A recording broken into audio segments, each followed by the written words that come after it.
we offer customized, flexible nutritional counseling designed specifically for you. We work with diverse clientele of all different ages, different needs, and goals.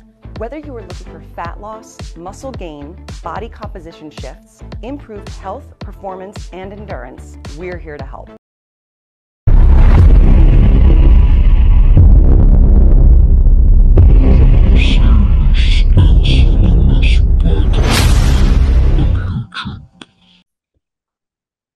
All right, Anabolic Academy. Me and Big Danny, and we got the legend Jason on with us. We're going to answer some IG questions. So before we started, I was telling everybody on the panel how great Jason Arntz's mission is, and the fact that I drink it and then I'm on a show and I wind up talking too much because I'm fucking. Well, dude, you were only doing half a dose. Yeah. Before, not knowing. Yeah, well, when I first he was doing a quarter. Now he's quarter. Now he's only doing half. Yeah. I Prevail Subs has, and I'm not blowing smoke up anybody's ass. I Prevail Subs has probably the best pre-workout I've ever had. It's called Mission. Okay, I thought it was 400 milligrams per scoop. It's per 2 scoops. So when I first started using it, I was only using a half a scoop because I'm like, oh, that's way fucking too much, right? Right. So I'm like, I remember I texted you. I'm like, it's all right.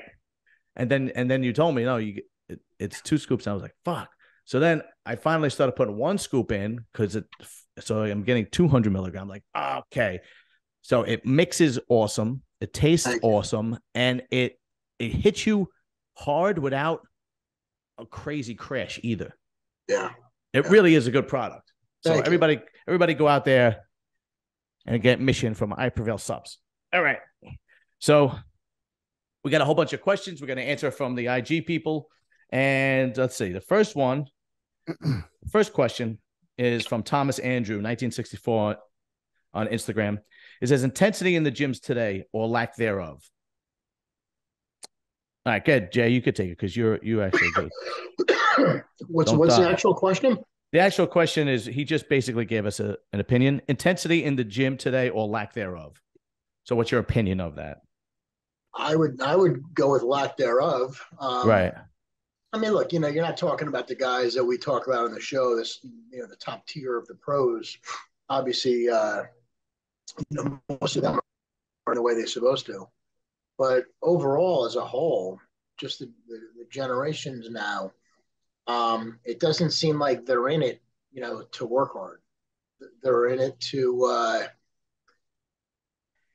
pass time, take some Instagram photos, set up the tripod, get some social media exposure, and on to the next thing or on to the next gimmick. But they are occupying a lot of space in the gym. But yeah, intensity is nowhere near what it should be. But who's to say? Maybe that's not their goal. They're not. Maybe they're not trying to be, top tier athletes or develop a physique. Maybe they're in there to get on Instagram and try to hook up with some girls, and who the hell knows? Yeah. What about you, Danny? What do you think? Yeah, I agree with Jason. And I think I see a lot more high school kids in the gym. See a lot more high school kids like interested in bodybuilding, usually interested in classic physique, but still, I mean, I think it's bringing a lot of people to the sport, and I think that's a good thing. Yeah, that's definitely one aspect of it that is good, is that it is more mainstream because of the physique and classic physique thing. Yeah. See, I'm of the opinion that I think it's just a generational thing. So how old are you, Danny? I'm 30. Oh, okay. So you're much younger than us. So when me and Arns were young, we didn't have LA Fitnesses or Retro or I don't know, 24-hour gyms. It was only the hardcore gym. And you went in there and you followed the crowd. These guys trained hard. Like, that was it. Like Jay used to go to Diamond. That's a hardcore gym that still exists till this day. So now people are joining like, LA Fitness, Retro, so on and so forth. And they try to do an all-encompassing package for all different types of people to come. They want the Zumba people. They want the weightlifting people. They want it just brings a very mediocre energy to the gym, and these young kids decide that that's, they don't know any better. That's what they're going to go and train. And they look at people in the gym and they go, oh, whatever. I mean, we talked about this. Like, I've seen some strange, things going on in the gym where it's just like, it's unbelievable. Like, I think I don't know. I saw this guy doing a dumbbell. Oh, you told me. Curl, right? Yeah, I think I told you. And he took one dumbbell, and I saw this. I've seen this where they take the dumbbell and they cup it from both sides and do that. That's bad enough. But what this guy was doing, he was actually holding the end of the dumbbell like this, right? And then doing a curl like that. And I'm just like, and this guy's was like my age, maybe older. And I'm like, what the fuck? I mean, it doesn't even dawn on you to grab the handle. I don't know. Functional training. What happened? Functional training. Is that what it is? I don't know. They should call it dysfunctional training. Right. All right. This is a 2-part question. This one I want Danny to answer first. This is fun. Forgive me if I destroy anybody's name. I apologize. Javon or Hivan 8849 on Instagram. What would you recommend a novice to start with? What is the safest way to take steroids? So he's assuming a novice to taking steroids, safest way, and what would he start with? Well, I don't think there's any safe way to take steroids. You're taking a risk, and it's a calculated risk. And I think, you're deciding that this is what you want to do. And what I always tell people is if you're going to decide to take that step, be prepared to be on some form of testosterone replacement for the rest of your life. That's right. And don't do it unless you're okay with that. And for women, any woman that I coach, I always tell them, you're going to get side effects, and they could potentially and probably will change you for the rest of your life. And if you want to compete at that level, you have to be okay with that. And I don't want to give you something and tell you to do something and have you come to me later and say you weren't ready for this, but this is what could probably happen and what probably will happen. And that's just what you have to be okay with if you're deciding to take that step. That's actually really good advice. What do you think, Jay? For a novice? Yeah. I mean, if you're a novice, I don't think you really have any business taking steroids. I agree. There's not really a place for that. Being a novice, I don't know if I necessarily agree that once you take an anabolic, you're going to need to be on hormone replacement therapy for the rest of your life. I don't know if that's necessary. No, I'm not saying for sure. I'm just saying be prepared, because something could happen where you may. I'm just saying, right. I tell them to be prepared for that, because you may get side effects, and this may be something you have to deal with the rest of your life. I'm not saying sure. So what I think people primarily have to realize is that these are hormones. These are all hormone related. Okay. So there's going to be side effects to anything as long as you're on them.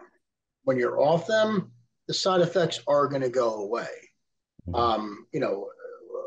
Without arguing the fact that you've done any type of long-term damage. Now, if you're cycling on and off for short periods of time, you're not going to really harm yourself. So as long as you're not taking massive doses, that are beyond what your body weight is capable of handling and absorbing, the real risk of any type of long-term damage from an anabolic steroid is few and far between, unless you're, like I said, abusing these substances for long periods of time. With that being said, for girls that are taking, you're taking a male hormone. This is going to alter your body. And it's going to alter some of your characteristics to, like I said, for guys, when they come off, things should go back to normal. For a girl, not necessarily so, because you're altering your hormone levels, which have a type of reaction where you're going to get growth in your jawline, growth in your cheekbones, vaginal, enlargement. I don't know if that comes back to normal after coming off. Bone growth is not going to come back to normal. Guys that used to use the human grade growth hormone before it was synthetic, they had their knuckles would get bigger. That shit's not going back to But normal. it's still, I think there's still permanent changes to men too. I mean, I my feet have grown, believe so too. The my feet have structural. grown 2 sizes. Really? Yeah, I'm a size 14. I was a 12 in high school. Holy shit! Wow. Yeah. So that doesn't go back to normal. No. So Right. My nose has grown. There's a lot of stuff. That might yeah, be me. cartilage in your nose will grow. Holy shit! Yeah, I didn't know that. How come your dick doesn't grow? This is bullshit. It Well, does. it could. You just haven't taken it up. I'm up on my dosage from now on. Right. So, okay, when you finish your statement, Jay. No, so that's it. So Yeah. but long-term damage, if you're not abusing them, Yeah. aside from the physical characteristics that might come into play, you should be okay. Yeah. My thing is, it depends how novice you are. So I've had people come to me and ask me, what should I take? What should I do? Blah, blah, blah. And then when I hear novice, I'm talking like they don't even belong to a gym yet. Right.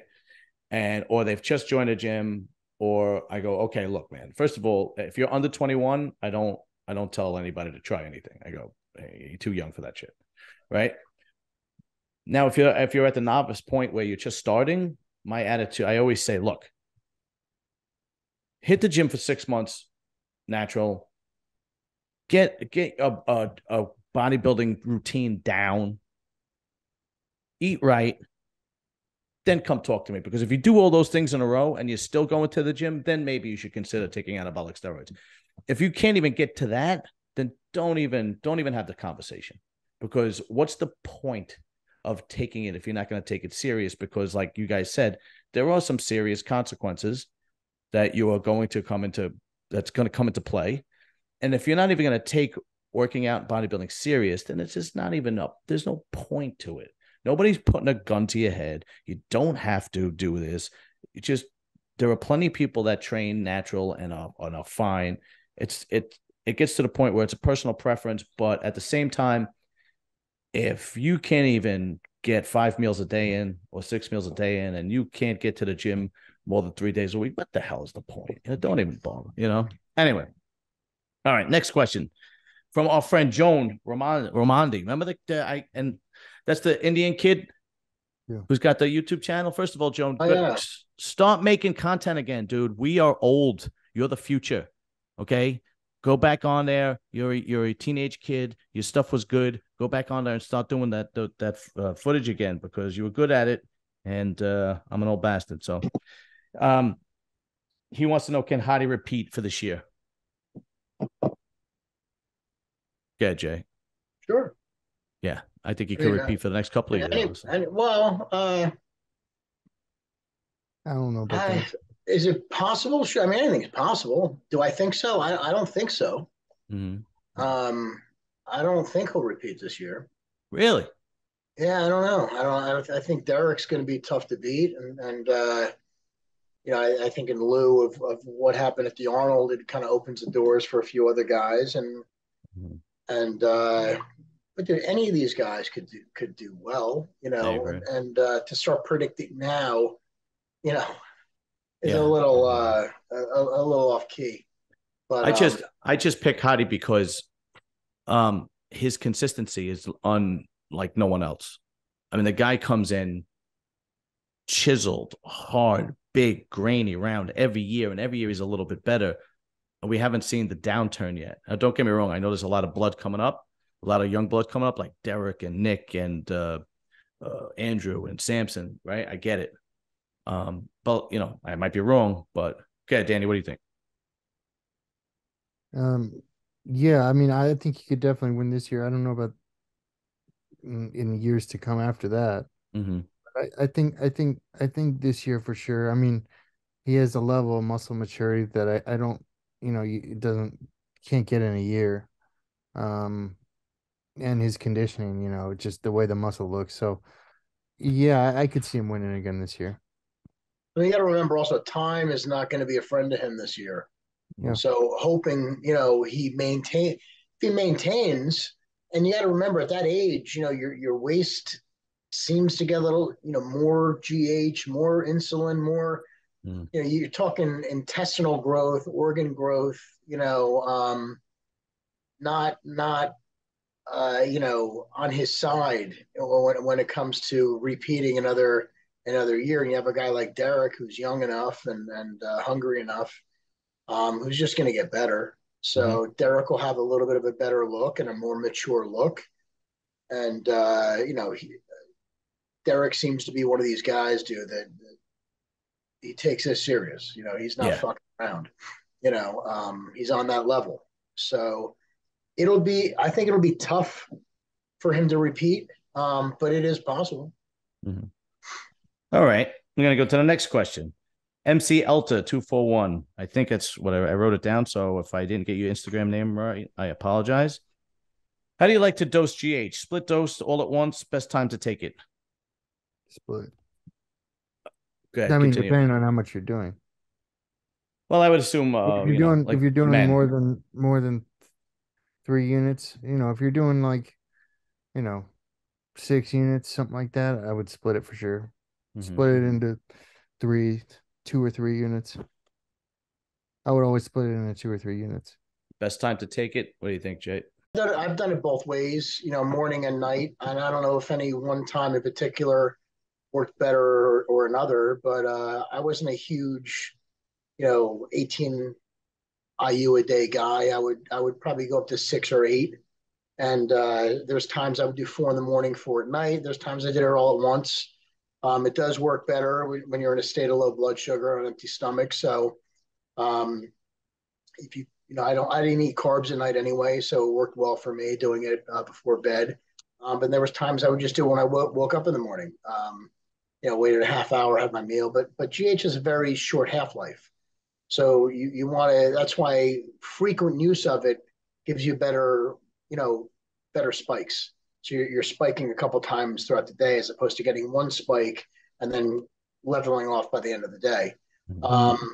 But people got to experiment. Some people work better with it twice a day. Some people prefer once. It's all subjective. Your liver has to convert to IGF-1 too. So there's a process. If you're taking, the more you're taking, I would say the more you have to split it up. I see. Okay. All right, let's get to the next one. 6-week cutting cycle, the best 6-week cutting cycle.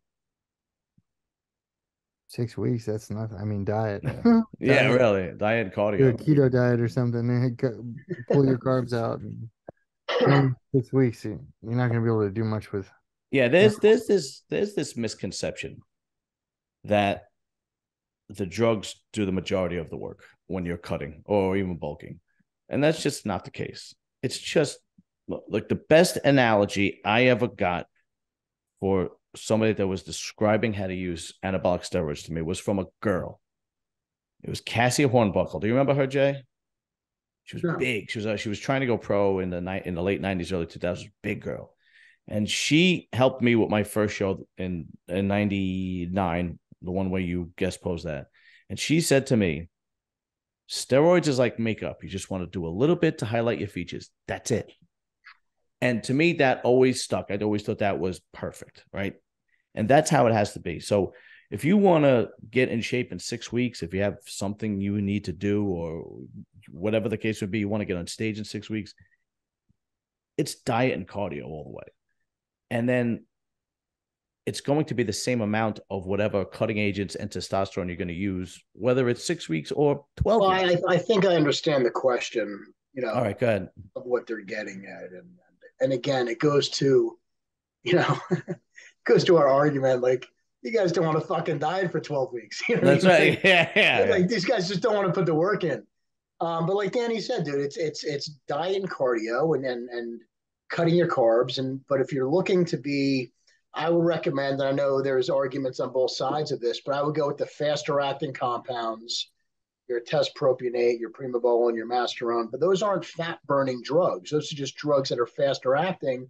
You're not going to get as much water retention. Your fat burning drugs are GH or combuterol, T3 if you're into that. Other than that, dude, I wouldn't recommend taking anything else for burning fat. I did like clenbuterol. I was a big clenbuterol guy. T3, there was times I would never use it. I hadn't used it for years, and there was times I did use it in minimal amounts just to stimulate my thyroid hormone, which is again another anabolic hormone. So to create a good synergistic effect, I would add it in. But I'm talking I would do 12 micrograms of T3 every other day, just to get a little bit of stimulus there. Not worry about thyroid shutdown, but people who have to rely on T3, you can burn muscle with that also. Clenbuterol is a little more anabolic, but it's a bronchial dilator. So you got to worry about heart rate and stuff like that. I know there's people that use DNP, which I would never fucking recommend. I've never tried it. It's an explosive. It's found in dynamite. So it's not something that the hard worker would use. But I've heard people talk about it as if it's just some fucking shortcut because they can't be bothered, with the with the fact that they have to be on a diet regimen and do some cardio. Yeah. Next one. T4. Good. I'm sorry. What were we gonna say, Danny? T4, yeah. Yeah, I mean, like Jason said, T3 and T4 and Klein. But yeah, steroids don't directly burn fat, it's indirect. So Jason was kind of saying that, you're just using drugs that don't make you retain water, basically. Didn't you have a poor experience with T3, Danny? No, I had a coach that had me take, a couple big name coaches that had me take 125 micrograms of T3 a day. Yeah, I've heard that. Yeah, I've heard that from other people too. You're not the only one. Yeah, big name coaches. I was young. I was like 21 or whatever, 20, and that's what they did. Dude, that's just irresponsible. You know what I mean? Like that's just And I would never recommend anybody taking T4. I would never take more than 50 T3 ever. Right. Yeah. But T4 you would use too? Yeah.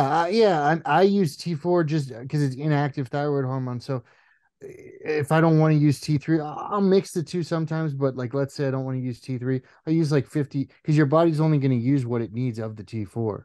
So you could, like you were saying, you use 12.5 T3 every other day. Your body produces about 12.5 per day. But T4, if you use T4, you could take 50 or 100 T4 and your body will only convert what it needs to thyroid hormone, to T3, but it won't use the rest. So that's why they like prescribe. But your body has no reason to produce when you're getting a T4. Well, that's why you're at a higher risk of shutting it or doing thyroid damage when you take a T4 as opposed to a T3. I've never heard that. I know that doctors are more likely to prescribe T4. Yeah, which doesn't make sense to me either. That's why people have to be on it for the rest of their lives. Because the body only uses what it needs. But I've never heard that shuts. I would think both of them shut down the thyroid, but maybe I've never heard that T3 doesn't. Well, T3, I don't know about that. I've heard of women who go. No, I'm not saying it's not possible, but you'd have to really abuse T3 to shut it down. But you're more likely of shutting it down with a T4 than a T3. I didn't know that. That's interesting. I didn't know that either. Very, very interesting. Thank you, Jay. All right, we answered this question a gazillion times, so I'm just gonna fucking answer it. Push-pull legs versus bro split. Bro split. Okay. Just do a bro split. Unless you are Jordan Peters, and you can do whatever the hell you want. So, next question. Let's say next question. This is actually a really good question. If you're a first-time competitor, should you cross over to see where you fit best? Go ahead, Jay. You could take that one. So, what? She was asking if she should do women's physique or like if she should do both divisions, women's physique and women's fitness, or she should just do one. Like, is it good? This is a first-time athlete competing. Exactly right. If she wants to get a judge's opinion of where she should. Yeah, right. There's no shame in that. There's no harm in that. I think that's a really good idea, actually. Yeah, I mean, for a guy too, if you're on the fence of physique, classic, or bodybuilding, you don't know what you want to do, and maybe you don't have the legs for it, or maybe you do have the legs for it, you don't feel like you do, and you could go into a classic or bodybuilding, or or stay in physique if you don't feel confident with leg development. But Yeah, that's a good idea. I think it's I think it's a great idea, because I've seen people go into a class because that class is just hot and trendy at that point, and they don't want to do another class. But they should, because their body's just not sorted out for that class that they want to do. And I knew a girl that refused to do figure and always just wanted to do bikini. And like people saying, you have a figure. She's like, you have a figure physique. And she would be like, no, I don't want to do that. I want to do bikini. Yeah. I'd be like, all right, well, I don't know what to tell you, but no, I think that's wellness. They do wellness and they have no butt. Yeah. It's like, it's a, I don't want to get into it deep, but it's group thinking, right? It's like, oh, this is the hot, trendy new thing. I want to do that. Now, like if, for example, the last time I competed, there was no classic physique, but I would probably do better in classic physique if I had the opportunity to go into it. So I probably would have done both to see where I fit, because I was never a huge like monster of a man, right?